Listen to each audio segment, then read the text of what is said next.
Engineer Badr, I'd like to start with you, and we will be talking about the power of partnerships and networks, but you and I sat down for an interview a couple of weeks ago. Since then, you've been on a record-breaking streak.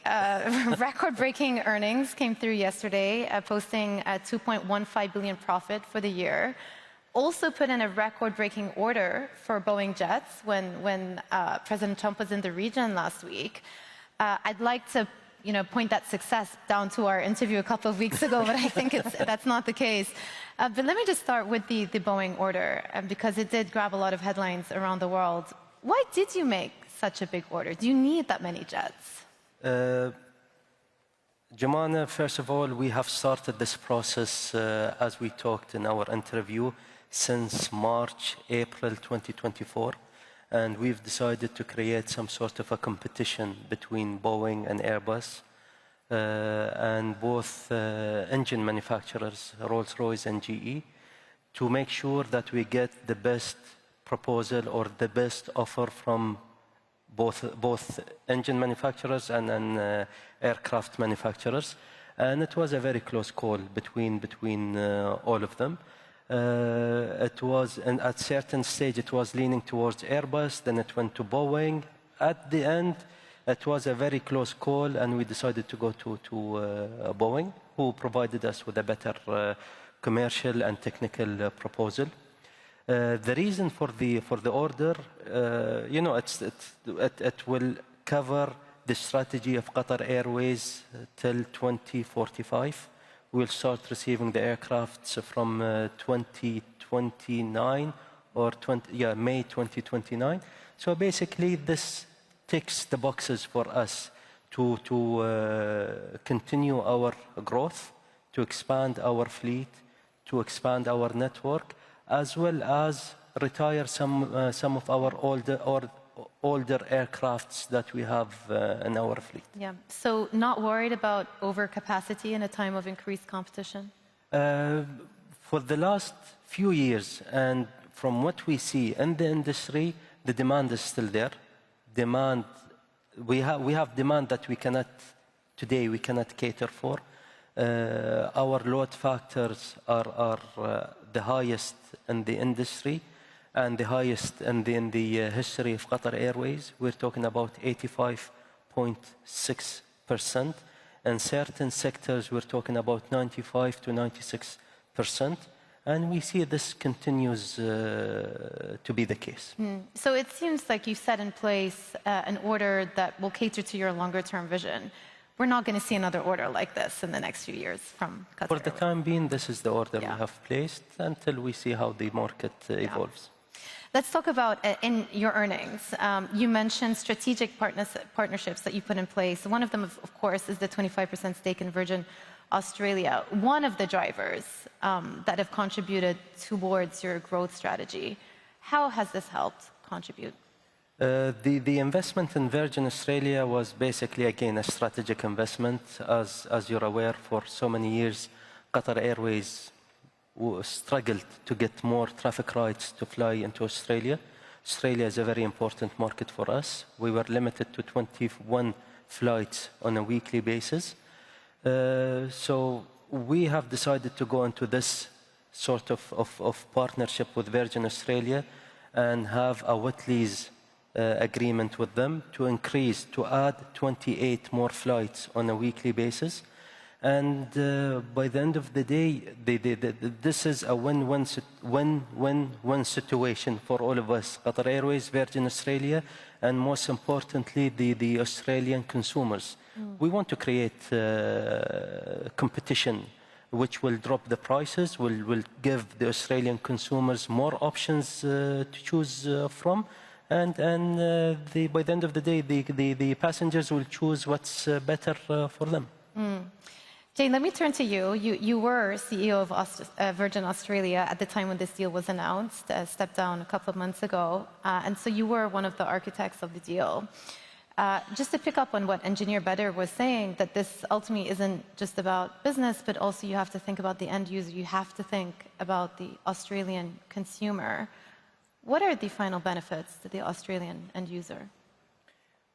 The power of partnership is pretty profound. And for Australia, bringing more options to consumers that will ultimately mean more seats available that you can choose to fly through Qatar to anywhere in the world means you're bringing value. So it's value and choice, really. And of course, Qatar Airways is one of the world's best airlines, one best airline in the world. I think, where are you at Badr now? 7 years in a row, 8 years in a row. We're really proud to have the opportunity to work with an airline of the stature of Qatar Airways. It's not only good for Australian consumers, it's also good for our people. I mean, our people, the day we announced this deal, were so proud because they realized that they were actually building an experience for consumers that was matching up with the Qatar Airways experience, and that was going to bring great value and choice to Australians to travel beyond Australia to the world. And I just can't be lost the importance of that to consumers, to our people, but also to the economy. Australians, roughly 11 million Australians were traveling out of Australia in pre-COVID. It's about a third of the total traffic in and out of Australia. So you need partners to be able to feed that traffic into your domestic network. People coming from outside Australia into Australia bring tourism dollars. For every dollar spent on a plane ticket, another $10 gets spent in the economy where you're traveling to. And so the knock-on benefits, it's not just jobs for Virgin Australia in Australia, it's jobs in restaurants and hotels, for small businesses who are now going to use the cargo space that's available because we've more than doubled the capacity on Qatar Airways by use of our wet lease services. It's just the benefits multiply, but it all comes down to a better experience for consumers and value and choice. What do you say to those who have criticized the deal as Qatar Airways finding a workaround in order to get access to Australia? I think you have to look at this from the standpoint of what it means to Virgin Australia, what it means to Australia, because the deal would not have been approved if it wasn't great for Australia. And that comes down to consumers. It comes down to the fact that Virgin Australia can't compete as well domestically if it doesn't have strong partnerships, deep equity partnerships with long-haul operators who feed in and out of Australia, because that means we can compete better for Australians who want choice for their domestic carrier to also provide international travel. With roughly half of Australians traveling every year internationally, is what the statistics would take you to. I mean, some travel more and others travel not at all, but they want to know that their airline provides their end-to-end needs globally, not just locally. And so this is a profound impact to the Australian domestic aviation market, as well as being good for consumers and good for Virgin Australia. Yeah. Captain Izham, I'd like to turn to you. Here we're talking about a different type of partnership between Qatar Airways and Malaysia Air. And in this case, I would describe it as a code share, an enhanced code share agreement, arrangement. And it's been in place for a few years now. When you started thinking about these types of enhanced agreements, what was the incentive? Why did it make sense? Joumanna, let me re-pivot back to Badr's 210 airplanes. Put a bit of context. The industry today, Asia-Pacific region, command about 38% of the global capacity of the aviation industry. And Asia-Pacific is poised to attain 50% capacity global stage. Now, with issues of supply chain, late deliveries of airplanes, and the new era of aviation that we foresee in 2043 onwards, where electrification, net zero environment, different technology. So what Qatar has built over the last 30 years actually is a pivot to airlines like Malaysia Airlines, a small little airline in the ASEAN region, to be participative in the global arena of aviation. So goes back to 2018, the time of when I was working with the predecessor of Badr. We see synergy, very strong synergy. Malaysia Airlines, with its checkered journey, needs a very strong brand to bring Malaysia Airlines up. And Qatar is the best partner. And today, as we speak, as it materializes over the last 6 years, Qatar fits all Western region. Malaysia Airlines, Virgin Australia takes care of the eastern side in Oceania.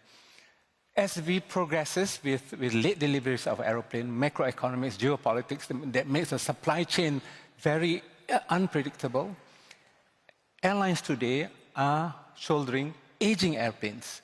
Today, average age of 14.8 years old, airplane in a typical airline. And typically, about 5 years ago, average age is about 13 years old. So the industry, the demand and supply is not balanced. There's huge demand, there's little supply because of supply chain, macroeconomics, geopolitics, and what Qatar has done is to position itself to ensure that it tackles all this problem for at least the next 5 to 10 years. There are 3 phases of growth in aviation, currently next 5 years, then next 10 years. So post-2040, you're looking at the different landscape of aviation. This is an opportunity for airlines, investors. There are bottlenecks in infrastructures like airports and many more. So the synergy with Malaysia Airlines, specifically here with Qatar, has been tremendous. To us, close to 30% of our revenue comes from partnership, not only Qatar alone. And that's the model that we realize is very key and important. To a certain extent, I just had a conversation with Jayne last night about working with Virgin Australia. So partnership with Qatar, with the current state of position where the industry is facing due to aging fleet, supply chain issues, it's a perfect match. What about competition? Did you feel like it was necessary to go down this route in order to be more competitive? Yes, indeed it is. So small airlines like Malaysia Airlines, we know where we stand. And we have a long checkered journey, and we have an ambition of the future. And of course, when you go this path, competition will be intense, right? But most importantly, both partners must be committed on the vision ahead, right? And that's very important. Engineer, let me turn back to you. So Qatar Airways, Malaysian Air, Virgin Australia, all operating on the kangaroo routes. How do you see the outlook for growth there? And was that one of the decisions, your view on how quickly this part of the world is going to be growing, was that one of the considerations you took into consideration? When you decided to go for the stake in Virgin Australia, when you decided to continue along the lines of these enhanced cooperations with other airlines? Absolutely, Joumanna. We know, as Captain Sam said, there is a very high demand in the Far East, and we need to participate, or we need to take the opportunity to be part of this and to assist our partners. Add to this, we are restricted we have open sky agreements in Europe and in the US.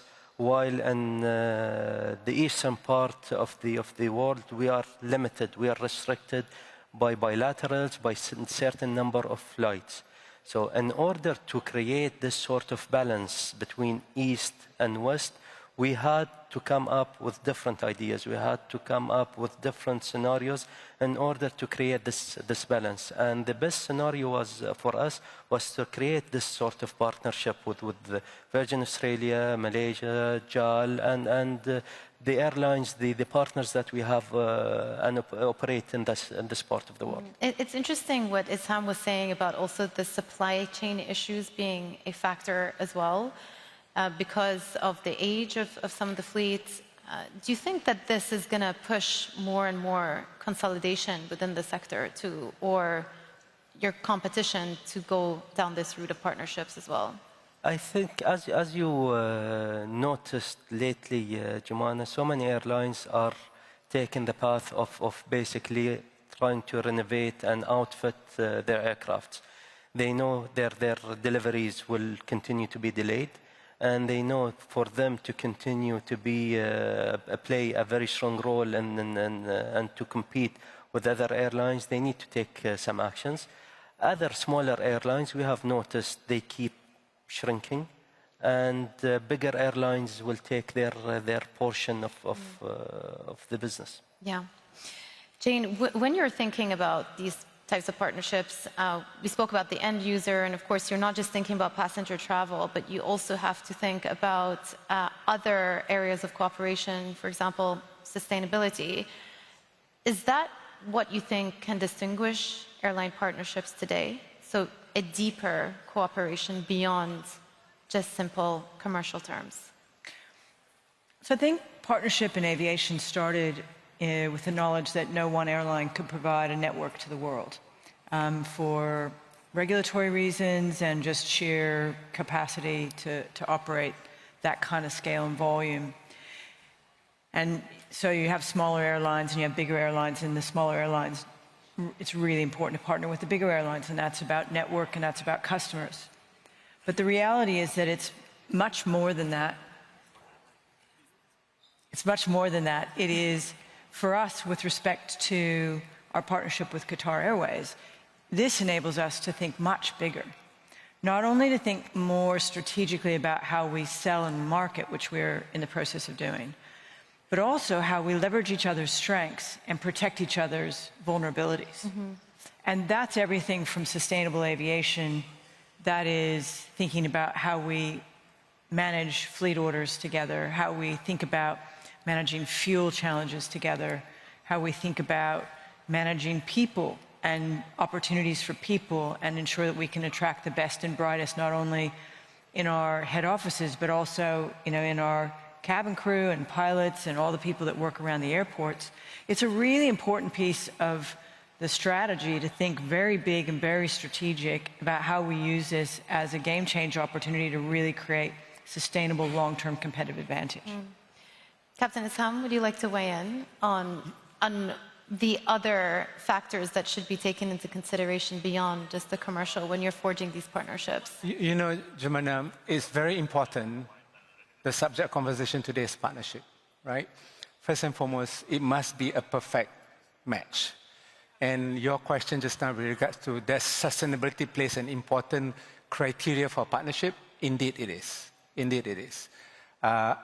Hence, it is important for partners alike, not only driving towards commercial viability, we also need to ensure that strategically, airlines, partners, Virgin Australia, Qatar, Malaysia Airlines, we must fast forward ourselves to 2040, 2050, where we committed to net zero commitment, net zero emission. So as I mentioned just now, you can divide it into 3 phases. The current 5 years, really understand what it needs for us to be in the future. The second phase, which is 2030 onwards for 5 years, that's on the second 10th year. This is the portion of scaling up sustainability, technology, electrification, and so forth, right? Hence, partners like airlines is very key for us to propel in this direction. We must have that common understanding. Mind you, 2043 onwards, we're looking at a new era of aviation. There's potential for investors here to look at regenerating airports, air traffic management, brownfield, greenfield, and many more. So there are huge opportunities. So for partners like us, we must have that same mindset and journey, ambition moving forward for us to be responsible to invent the next era of aviation, which I predict 2040 onwards. Engineer, I'm going to come back to you, but Jayne, I do want to point out that in a couple of weeks' time, on June the 12th, the first Virgin Australia, operated by Qatar Airways departs from Sydney to Doha. That is the inaugural flight that is part of this deal. So you must be very excited to see that happen, your brainchild, and talk us through how momentous that moment is going to be for you, and also ultimately whether the Australian consumer can be looking at lower prices for those flights. So a couple things on that count. It's going to be an amazing day, and in part because this is a journey that we've been on for some time. The relationship between Virgin Australia and Qatar Airways is now nearly 5 years old, and we've been building that relationship, building the partnership, and we've taken it to the next level, Badr and I. And it has taken a lot of effort to get it to a place where it's been approved, because it's so good for Australia and it's so good for the consumer. And now we're about to launch our first flights. And that is, that's going to bring a tear to the eye for many, many people in my team. or my former team. And this is pilots, cabin crew, engineers. Like, this is such a special moment to again be operating long haul. And we're doing it with Qatar Airways planes and crew, but our people have come to Doha and they're training and they're learning how to operate within the Qatar Airways operation. And so we've got secondments coming in. And it's a very significant day. That first flight brings back for Virgin Australia connectivity to the world in a new way. And so it will mean a lot to all 8,000 people who work at Virgin Australia and the pipeline of people who are excited to come in. So it's going to be a big day and a special day. And for Australian consumers, post-COVID, I mean, most people in this room fly a lot. And you will remember how expensive it was to go anywhere. And Australia in particular, business class flights were 2.5 times what they were pre-COVID, and economy fares were over 3 times what they were pre-COVID. And getting the capacity back is what brings prices down. And that capacity was sticky coming back for supply chain reasons and a whole bunch of other logical issues that the industry faced. But bringing more capacity in brings fares down. So fares now to Europe are back where they were roughly pre-COVID, which is such a gift to the Australian community. And Australians, like most around the world, have really suffered from cost of living pressure. Inflation's been high, wages aren't growing as fast as inflation, and so people are doing it tough. So to be able to bring a bit of optimism and opportunity to the Australian community is just phenomenal. And that's Australians wanting to go visit family and friends, let alone the rest of the world wanting to come to Australia, which then creates jobs and opportunity and optimism, again, in the tourism economy and for small businesses. So it's very exciting. It's a big couple of weeks ahead. Sounds like it. Engineer Badr, I want to end maybe where we started, which is with your profits and record-breaking profits for last year. What does this year hold? Given there are lots of positive discussions in place. The momentum seems to be there. You obviously are feeling good about the state of the world after the big Boeing order that you made. What does this year hold in store for Qatar Airways? You know, this year, again, we're going through the same cycle. Last year, when we announced our record profit year by achieving $1.67 billion, the stress level was very high internally on how are we going to break this record or achieve the same number. It's even more stressed now. Yes, especially we're having, and we're going to continue with the same problem, I hope not, but the delays in deliveries, this geopolitical situation which nobody can predict or can handle. However, we will go with the same approach. Our team will have to take well-studied risks in order to operate and work to newer markets, to have a better operation in newer markets. We will also try to think outside the box on how can we make more profit and increase our revenue. It is promising. This April, which is our financial year starts from April. April, again, we have recorded the best April in the history of Qatar Airways. May, we're going to record the best May in the history of Qatar Airways. From the advanced booking that we see for June and July, and I think we will from the numbers that we see, we can be comfortable to say that first quarter will be better by a big margin from the first quarter of last year. So this year is also promising for Qatar Airways. But I'm sure you have noticed in our record and in our financials that our revenue has increased by 6 to 8%, while our net profit increased to 28%. This is where we managed to get different ideas in order to increase our profits, our bottom lines. So the outlook is looking good. Yes. Thank you very much, everybody, and thank you to our panelists for this wonderful discussion.